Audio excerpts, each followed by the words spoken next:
সুপারস্টাররা নাকি তুলনা করে। হা হা হা।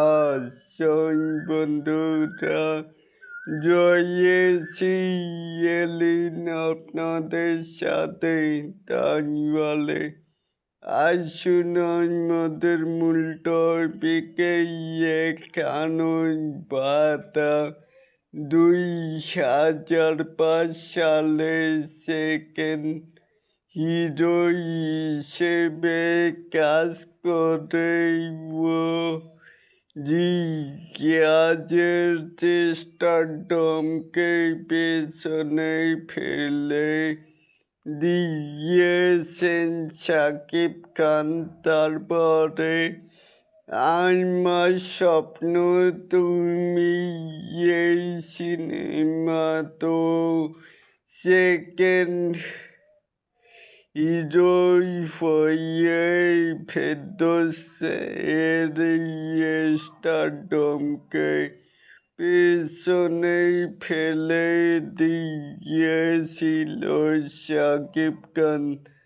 তেমনি সিটিটের মুভিতেই মান্নার পাশাপাশি শাকিব খানের অভিনয় আর এক্সপ্রেশন ছিল ফুল টপ নচ।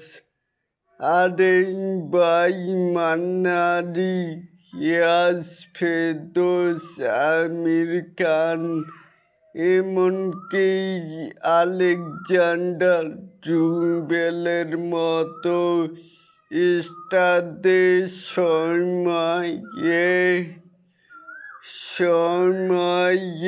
নিজের পারফরমেন্স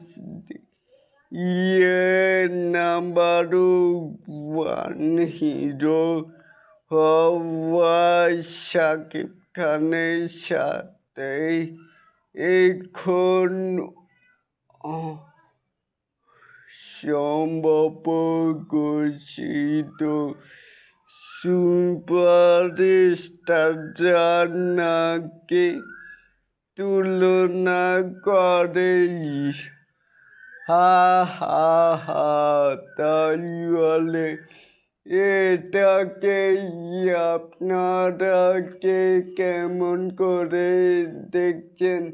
বলছিলাম যে 2003-4 এবং কি 5 সালের কথা।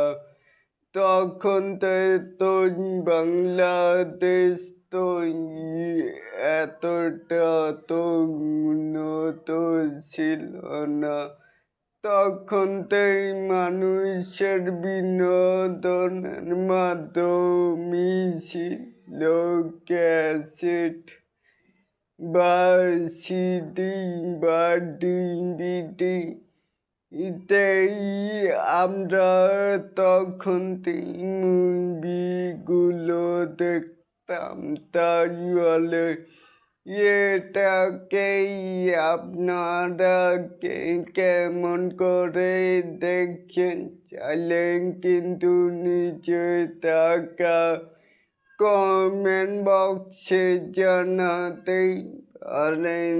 আর এরকম আরো নিত্য নতুন মেগা শাকিব খানের আপডেট পাওয়ার জন্য অবশ্যই চ্যানেলটিকে সাবস্ক্রাইব করবেন অ্যান্ড বেল বাটনটিকে বাজিয়ে দিবেন।